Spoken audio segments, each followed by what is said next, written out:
Obat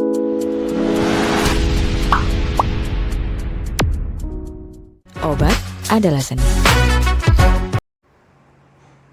Setelah kita ngomong tentang cara pengambilan sampel, ya, hari ini saya akan bicara tentang jenis dan sumber data.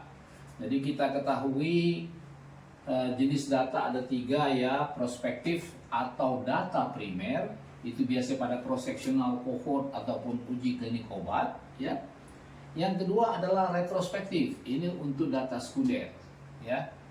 Data sekunder biasanya mengandalkan medical record gitu ya, ataupun death certificate, catatan kematian. Ini biasanya pada case control, case series ataupun uji klinik yang lalu gitu ya.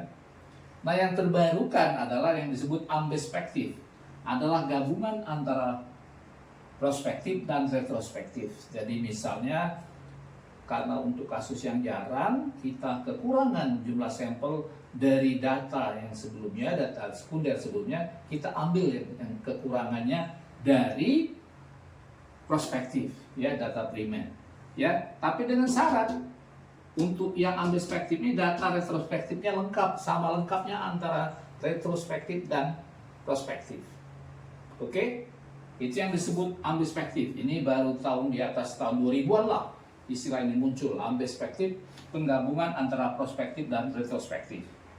Oke, nah yang jadi masalah ini kadang-kadang ya sumber data gitu ya. Sumber data itu apa? Nah, di dalam metodologi sebenarnya sumber data itu ada 2, hospital base yang berdasarkan rumah sakit, ya, hospital base ataupun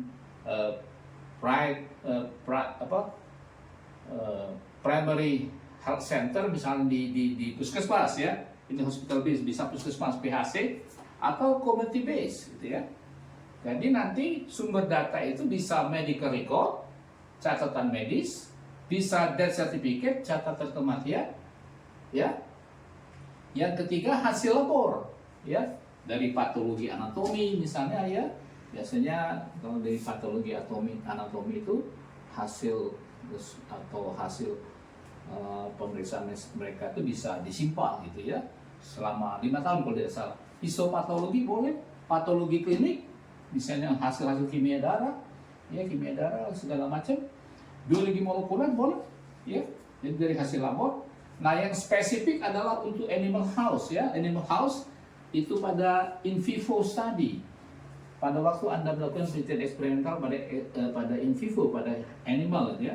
Bisa hasilnya Anda kirim kemana terserah, ya. Misalnya waktu safety evaluation dalam penelitian herbal pada uji klinik, Anda kirim kemana safety evaluation, misalnya untuk mengetahui efek nephrotoksik, hepatotoksik ataupun neurotoksik, apa Anda kirim ke patologi anatomi atau histopatologi segala macam untuk in vivo study, ya.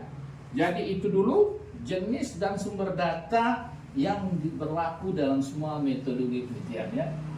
Mudah-mudahan bermanfaat. Silakan subscribe, follow, and share.